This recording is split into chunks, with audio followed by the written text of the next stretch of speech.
Home recording on कर बेटा। आयुर्वेद में जो हमारे 3 दोषों के बारे में एक तरीके से चर्चा की गई है, वास्तव में वो अगर संतुलित हो तो शक्ति है और कुपित हो जाए तो वो दोष है। तो पित्त जो है हमारे शरीर में, पित्त 2 तत्वों से मिलके बना है, अग्नि और जल। इन दोनों तत्वों से मिलके बना है। ठीक है। पित्त क्या है? पित्त हमारे शरीर में हम जो भी भोजन करते हैं, एक तरीके से मैं इसको सरल करके बता रहा हूं, आप इसको किसी ग्रंथ की भाषा से नहीं कंपेयर करना। पित्त का कार्य है या पित्त क्या है, पित्त को सरल शब्दों में कह सकते हैं कि हमारे शरीर में हम जो भी भोजन ग्रहण करते हैं, मुख के द्वारा जो भी ग्रहण करते हैं, उसको पचाना और उसको जो हमारी जितने भी धातु हैं, रस, रक्त, मांस, अस्थि, मज्जा, वहां तक लेके जाना, ये सारा कार्य पित्त करता है। हमारे शरीर में ऊर्जा जो उत्पन्न करता है वो भी पित्त करता है। ठीक है। और पित्त 2 तत्वों से मिलकर बना है, अग्नि और जल से। पित्त शब्द जो है संस्कृत के तप शब्द से बना हुआ है, जिसका मतलब है कि शरीर में जो तत्व गर्मी उत्पन्न करे वही पित्त है, यानी कि ऊर्जा जो दे, भोजन को पाचन में जो सहायक हो। ठीक है। ऐसे हमारे शरीर में जो 13 प्रकार की अग्नियां हैं, उन सबके अंदर पित्त है। ठीक है। तो ये शरीर में उत्पन्न वाले जितने भी एंजाइम्स हैं, हार्मोन है, सबको ये नियंत्रित करता है। ठीक है। और जो भी हम शरीर में लेते हैं, हवा के द्वारा, सांस के द्वारा, भोजन के द्वारा, उन सबको एक तरीके से अस्थि, मज्जा, मल, मूत्र, सब कुछ जो उसके अंदर जो उनका रूप, शेप चेंज होती है, उसमें पित्त की बहुत महत्वपूर्ण भूमिका होती है। जो भी हम मानसिक कार्य करते हैं, है ना, उसमें बुद्धि है, साहस है, खुशी है, इसका संचालन में भी पित्त बहुत महत्वपूर्ण होता है। पित्त की जब भी शरीर में कमी होगी तो आपकी अग्नि मंद हो जाएगी। अग्नि मंद होगी तो पित्त दोष बढ़ना शुरू होगा। और पित्त का सीधा सीधा संबंध जो है पाचन तंत्र से। पित्त में गड़बड़ी सीधा सीधा पाचन तंत्र को गड़बड़ कर देगी। शरीर में जो पित्त का स्थान है, वो मुख्य स्थान पेट और छोटी आंत को कहा गया है, या ये भी कह सकते हैं नाभिका जो है, मध्य भाग से लेके छाती तक। वैसे मूल रूप से पाचन तंत्र और मूत्र संस्थान में पित्त का निवास होता है। ठीक है। तो पित्त के बगैर पाचन संभव नहीं है। ठीक है। पित्त के रोग जो है वात की तरह ही दूसरे नंबर पे पित्त के रोग आते हैं। पित्त के रोग 40 बताए हैं। ठीक है। उसमें मुख्य रूप से जैसे उल्टी है, दस्त है, पेट का खराब होना है, ठीक है, गर्मी बढ़ना है, छाला निकलना है, नक्सीरी है, कैंसर है, अल्सर है, पीलिया है, लीवर है, किडनी, रक्त पदर है, बवासीर है, जलोदर है, बदहजमी है, एसिडिटी है, त्वचा के रोग है, पथरी है, ये सब पित्त के मुख्य रोग माने जाते हैं। इसके अलावा और भी गौण रोग हैं। ठीक है। तो ये पित्त के बारे में है। फिर हम बात करते हैं कफ की। ठीक है। फिर मैं आपको अभी तुरंत एक व्हाट्सएप करूंगा, एक टेबल, जिसके माध्यम से आप दोनों को टिक कर करके ये जान पाओगे कि व्यक्ति की मूल प्रवृत्ति क्या है, साथ में उसको कौन सा दोष विकृत है वो भी जान पाओगे। ठीक है। तो कफ के बारे में बात करें तो कफ दोष क्या? कफ बना किससे है? कफ बना है पृथ्वी से और जल से, 2 तत्वों से मिलके बना है। तो जहां पर पृथ्वी है तो सीधा सीधा इसका संबंध है वजन से, यानी कि हमारे शरीर में जो मजबूती है, जो हमारा वेट है, वो कहीं ना कहीं उसमें कफ महत्वपूर्ण भूमिका में होता है। कफ तीसरे स्थान पर आता है। कफ दोष शरीर के सभी अंगों का क्या करता है? पोषण करता है। यानी कि कफ अगर संतुलित है तो शरीर के लिए शक्ति है, सभी अंगों को मजबूत करेगा, उनको पोषण करेगा। बाकी जो 2 दोष हैं, वात और पित्त, इनको भी वो नियमित करता है। हमारी मानसिक और शारीरिक काम करने की क्षमता, रोग प्रतिरोधक क्षमता, काम शक्ति, धैर्य, क्षमा, ज्ञान आदि कफ के गुण है। कफ में मौजूद तमोभाव ही नींद का मुख्य कारण है। शरीर में अगर कफ की मात्रा में कमी आ जाए तो बाकी दोनों दोष अपने आप ही बढ़ने लगते हैं। कफ भारी है, मुलायम है, मधुर है, स्थिर और चिपचिपा है, इसके गुण है। जिस व्यक्ति के शरीर में कफ दोष ज्यादा होते हैं वो कफ प्रवृत्ति वाला कहलाता है। ठीक है। शरीर में कफ का स्थान क्या है? कफ का मुख्य स्थान वैसे तो 3 हिस्सों में अगर हम बांटे तो छाती के बाद ऊपर से हम बोलते हैं कि कफ है, लेकिन वैसे अगर देखा जाए तो मुख्य स्थान जो है इसका छाती ही है। कुछ हिस्से में पेट में भी कफ होता है, गले का ऊपरी जो भाग है वहां कंठ है, सिर, गर्दन, हड्डियों के जोड़, इन सब में कफ का स्थान होता है। साथ में जितने भी ज्वाइंट है, हड्डियों के जहां जहां ज्वाइंट है वहां भी कफ होता है। फिर उसके बाद जो कफ है, कफ वालों के कुछ लक्षण होते हैं शरीर में। ऐसे ही वात के लक्षण होते हैं, ऐसे पित्त के होते हैं, ऐसे ही कफ के होते हैं। तो मैं ये जानना चाह रहा हूँ कि अगर मैं आपको अभी व्हाट्सएप करूं तो क्या आप लोग उसको खोल सकते हो व्हाट्सएप को साथ साथ? हाँ जी, खुल जाएगा, खोल सकते खुल हैं। जाएगा। खुल जाएगा तो ठीक है, मैं आपको एक व्हाट्सएप कर रहा हूँ। हाँ, एक मिनट रुको, जीवन, ये जो जीवन चिकित्सा विद्यार्थी वाला ग्रुप है इसमें मैंने व्हाट्सएप किया है। एक सेकंड में आपके पास पहुंचेगा।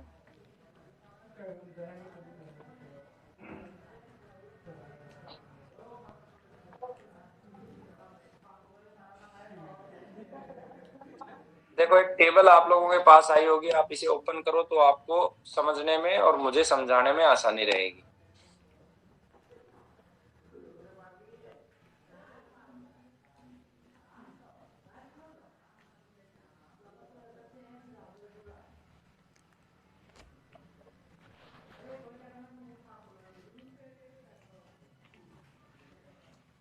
ठीक है, तो इसमें हमने क्या किया है, पहले तो पहला कॉलम हमने बनाया लक्षण का, दूसरा वात का, तीसरा पित्त का और चौथा कफ का। ठीक है, तो पहला हमने बनाया शरीर की रचना। ठीक है, अभी आई नहीं गुरुजी, आई नहीं भी है, नहीं आया, नहीं आया नहीं गुरुजी। यहाँ से तो सेंड हो चुका है जीवन चिकित्सा विद्यार्थी वाले ग्रुप पे। कोई बात नहीं, आ जाएगी, मैं तब तक बोल के आपको बताता हूँ। ठीक है, कुछ डाउट रहेगा तो हम क्रॉस चेक कर लेंगे। तो जो हमारा शरीर का स्ट्रक्चर है, ढांचा जो है, उसके आधार पर हम देखेंगे जो व्यक्ति पतले हैं और जिनका वजन बहुत मुश्किल से बढ़ता है कि वो चाहे तो भी बढ़ नहीं पाता, वो क्या माने जाएंगे, वात के। ठीक है, फिर उसके बाद जिनका शरीर जो है सामान्य है, आसानी से वजन बढ़ भी जाता है और घट भी जाता है, उनको हम मानते हैं पित्त का शरीर। जो जिनका शरीर हट्टा कट्टा है, मोटा है और वजन घटाना उनके लिए मुश्किल होता है, उनको क्या मानते हैं, कफ का। अब इन सारी चीजों को लॉजिक से जोड़ते हैं। देखिए वात में क्या है, वायु और आकाश, इसलिए वहां पे वो व्यक्ति हल्का है। पित्त में क्या है, आग, अग्नि और जल, इसलिए वो सामान्य है। जल में वजन होता है, अग्नि उसे कम करती है।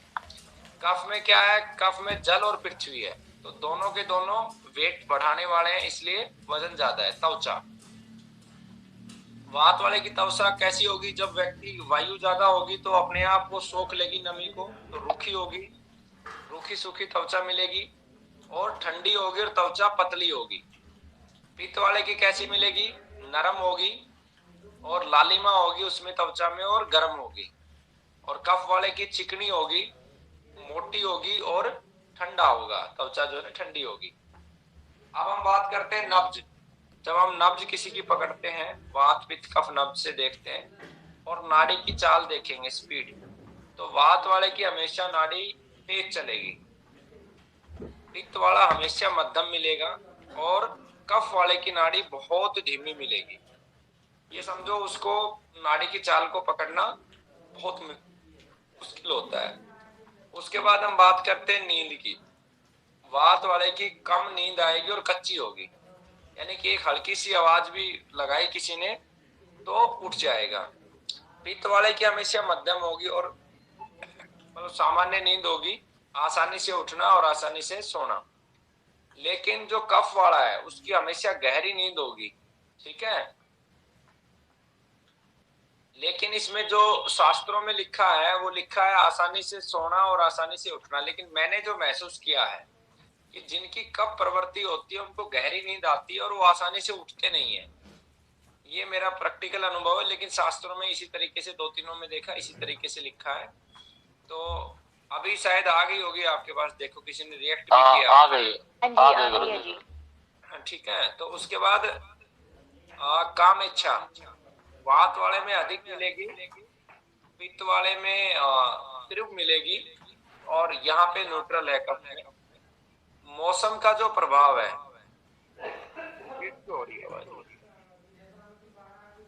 मौसम का प्रभाव वात वाले को हमेशा गर्म मौसम पसंद होगा और ठंडा ना पसंद होगा।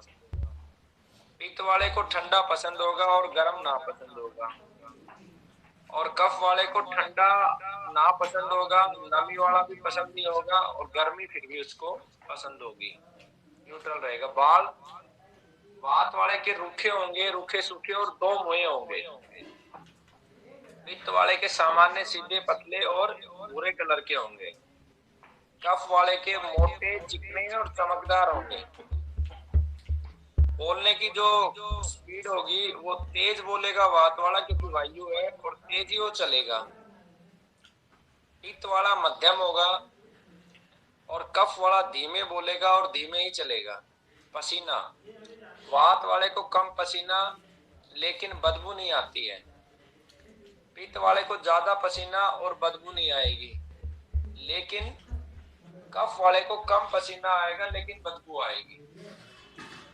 भूख वात वाले की हमेशा अनिश्चित होगी, कभी ज्यादा कभी कम। पित्त वाले की तेज भूख होगी और कफ वाले की कम। अब दांत और होठों की बात करेंगे। इनके रूखे सूखे पतले होते हैं, होठ जो ऊपर के नीचे के। पित्त वाले का नरम होगा और ऊपर वाला काला होगा, क्योंकि अग्नि तत्व ज्यादा है, ठीक है। और कफ वाले के नरम भी होंगे और मोटे भी होंगे। आंखें वात वाले की छोटी होंगी, रूखी सूखी होंगी और बार बार झपकी लेंगी, ठीक है। पित्त वाले की सामान्य और आंखों में लालिमा होगी। कफ वाले की बड़ी और मोटी आंखें होंगी, मोटी पलकें होंगी और चमक होगी आंखों में, सफेदी के साथ चमक मिलेगी। सामान्य लक्षणों की अगर बात करें तो वात वालों के घुटनों में कट-कट की आवाज आएगी, ठीक है। नाखून जल्दी टूटेगा उनका। और पित्त वालों में त्वचा पर काले धब्बे, सामान्य माथा होगा और गुलाबी नाखून होंगे। और कफ वाले का हमेशा बड़ा माथा और सफेद नाखून होंगे। इमोशंस की बात करें, भावुकता की अगर हम बात करें, तो वात वाला हमेशा घबराया घबराया रहेगा, चिंतित रहेगा। पित्त वाला जो है वो चिड़चिड़ा रहेगा, सब्र नहीं होगी, उसको तुरंत गुस्सा आएगा। और कफ वाले को कम गुस्सा आएगा, ठीक है। प्यार करने वाला होगा, सभी का ध्यान रखने वाला होगा, ठीक है। मेमोरी की बात करें तो जल्दी याद करेगा वात वाला और जल्दी भूलेगा। पित्त वाला सामान्य होगा, पढ़ा लिखा, याद सामान्य तरीके से होगा, सामान्य ही भूलेगा। कफ वाला भी सामान्य होगा लेकिन जल्दी से भूलेगा नहीं। डिसीजन मेकिंग की अगर बात करें तो उसके निर्णय अनिश्चित होंगे। जब वात बड़ा होगा या वात प्रवृत्ति का होगा तो अनिश्चित निर्णय होंगे। पित्त वाला तुरंत लेगा और कफ वाला लागू करने में आलसी होगा, स्लो डिसीजन लेगा लेकिन डटा रहेगा उनपे। मन की बात करें तो ज्यादा सोचेगा वात वाला, मन में ज्यादा गुस्सा रखेगा पित्त वाला। शांत मन होगा और गुस्सा नहीं आएगा कफ वाले, ठीक है। उसके बाद वात के 80 रोग होते हैं, पित्त के 40 रोग होते हैं, कफ के 28 रोग होते हैं, ठीक है। तो इस तरीके से टोटल 148 रोगों का वर्णन है। अब इसमें वात के जो मुख्य रोग हैं वो जोड़ों का दर्द है, पैरों का सूनापन है, नींद न आना, कंपन है, लकवा है, मिर्गी है, दर्द होना, बहरापन, शरीर का पतला हो जाना, गूंगापन होना, जकड़न होना, शरीर से नियंत्रण कम होना, निद्रा का नाश होना, सर्वाइकल हो गया, साइटिका हो गया, ठीक है, धातु रोग हो गया। ये सब जो है वात में कवर होते हैं। ऐसे पित्त के मैंने बताए थे, कफ में खांसी, दमा, शुगर, हार्ट की बीमारी, मोटापा, सूजन। अब इसी में मैंने टेबल के अंदर डाला वात बढ़ने के लक्षण, पित्त बढ़ने के लक्षण और कफ बढ़ने के लक्षण। तो ये लक्षण आप पढ़ेंगे। जैसे वात बढ़ने के क्या लक्षण प्रकट होंगे?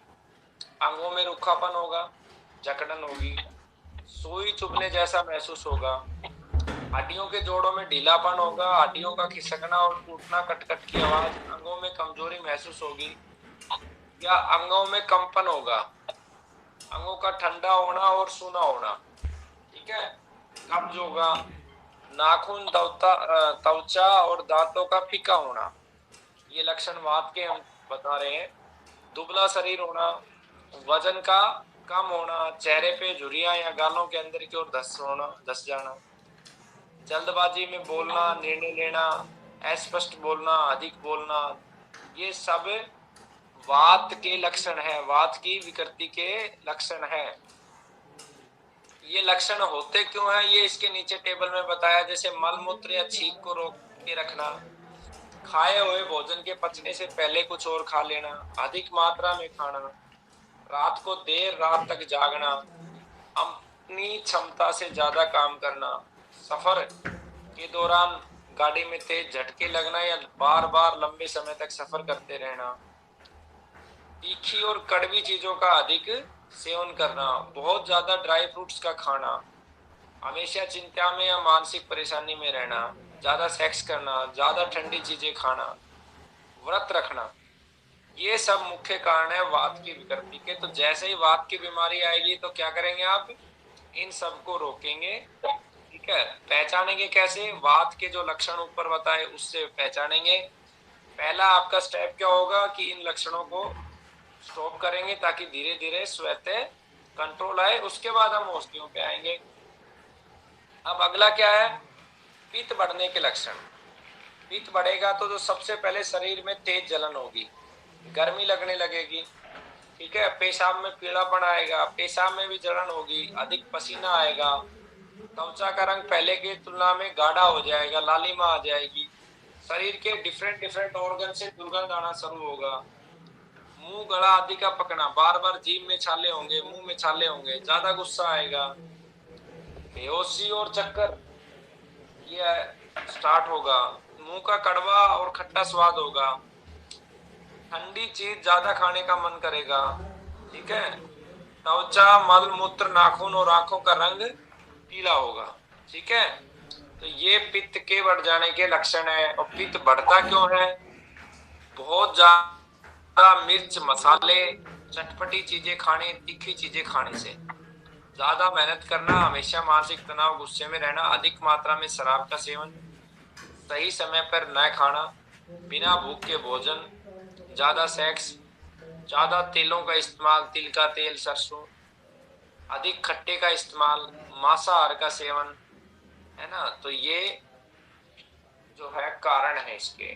कब बढ़ जाने पे क्या होगा, शरीर में सुस्ती रहेगी, ज्यादा नींद आएगी, शरीर में भारीपन रहेगा, मल मूत्र और पसीने में चिपचिपापन रहेगा, शरीर में गीलापन महसूस होना, शरीर में लेप लगा हुआ महसूस होना, आंखों और नाक से अधिक गंदगी का स्राव होना, अंगों में ढीलापन रहेगा, सांसों की तकलीफ, खांसी ये ज्यादा होना, डिप्रेशन, ये सब इसके कफ के लक्षण है। अब ये कैसे होंगे, इसके क्यों होते हैं ये, एक तो इसमें मांस मछली का अधिक सेवन हो, चिकनी चीजों का अधिक सेवन जब हम कर लेते हैं, गन्ना, दूध, नमक का अधिक सेवन, फ्रिज का ठंडा पानी पीना, ठीक है, व्यायाम न करना, एक्सरसाइज न करना, आलस्य में रहना, घी, तिल, उड़द की दाल, खिचड़ी, सिंघाड़ा, नारियल, कद्दू आदि का अधिक सेवन करना, और मधुर चीजों का अधिक सेवन कर देना, अति कर देना। तो ये सब इसके मुख्य मुख्य कारण है, और भी कारण हो सकते हैं, लेकिन मुख्य मुख्य कारण यही है। तो अब ओम, इसको तो आप स्टॉप करना बेटा।